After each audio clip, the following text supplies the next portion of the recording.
Welcome back to the Spirit Guide Daily. This is the daily read for our collective. When we're in a collective, we all share energy. Usually these manifest within about 72 hours. Hey, the Angel's Tarot is going to bring us 3 predictive cards. The Queen of the Moon Oracle is going to bring you a card as well. And then Empress Lang's apparently So deck that I love so much for particularly magic reads is going to give us a card as well. Let's get going here, and please don't forget to subscribe because it helps my channel. If you like the reading, don't forget to hit that thumbs up button, and if you want to book me for a private reading, there's a link to my website in the description box down below, and that is the only way to book me. Let's get going here. I really enjoy this deck. It's very much based on the Rider-Waite, but it has its own elements as well. The Strength card in the upright, that's the Leo card. It's the card of courage, of bravery, of overcoming with compassion, also kind of standing in your power. That comes out with the Knight of Cups in the upright. How lovely is this? The Knight of Cups is something pleasing coming towards you. It can be a new romance, potentially with someone who's a Leo. Let's see where this goes. With the Three of Pentacles in reverse as well, which is a card of personal power, relying on self. Wow, I just like how large and in charge all of this is. For some people, you have somebody who has a romantic interest in you. I get the feeling you're a little uncertain about it because that Three of Pentacles in reverse kind of suggests that you're like, you know what?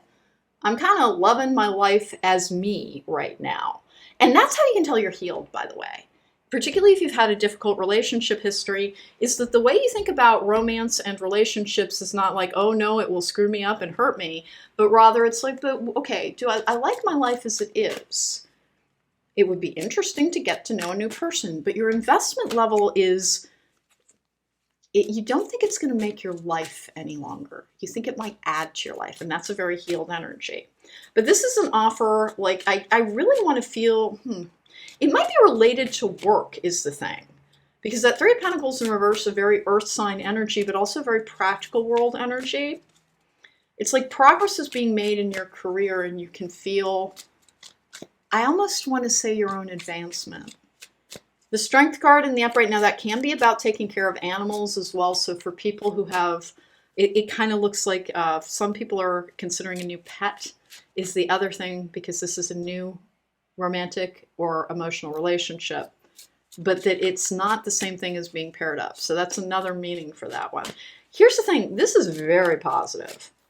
For whatever form it's and shape it's taking, I love the Three of Pentacles in reverse because that's somebody who's totally in touch with their personal power and their own guidance system. Unconditional love. I wonder if it really does have to do with your pets, because that is one of the beauty of our connection to animals, is that they give us unconditional love. They love us no matter what our hair looks like. They love us no matter what's in our bank account. Our dogs, our pets, or whatever animal you might happen to really be drawn to, that is a love that will exist in your life without judgment, and it helps you find your highest self as well. With self-reflection, which is the waning gibbous moon, honest to goodness, I really feel like you've arrived on multiple levels. Now again, for some people, it's going to involve, like, just plain old-fashioned love coming back into your life. If you're ready for that, you're ready. Take it slow. If you've been recovering from codependency, kind of keep an eye on yourself. How much of this is this overwhelming my thought process? And if it is, you go ahead and you distract yourself. You go back to the techniques that got you all the way through recovery from toxic relationships. I have no reason to believe that there's any toxicity on this screen at all. It's almost, like I said, this is a card of personal power. This is a card of personal power as well. It is almost as if you believe in yourself again at a level that you haven't in a while. And if you're just starting out on your healing journey, know that this is where it leads. That is something to remember. If you're joining me at like, hey, I've just kind of begun my process, your process leads to your ability to believe in yourself and to love yourself and to feel like nothing challenges me and frightens me any longer. Because the stage in recovery from toxic relationships is fearing connection, because, hey, it kicked your butt all the way around the block.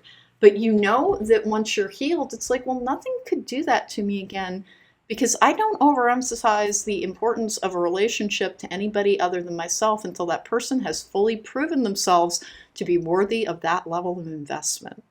And that's how you'll know you're healed. When relationships, it's not that they don't matter, It's just that you know that you have a full and thriving life and identity outside of them. And that's what this is saying. You have a full and thriving life outside of your romantic identity, but that more's trying to come into your life to expand it emotionally, because it's not that you've plateaued, it's that you've arrived. All right, so that was Spirit Guide Daily for today.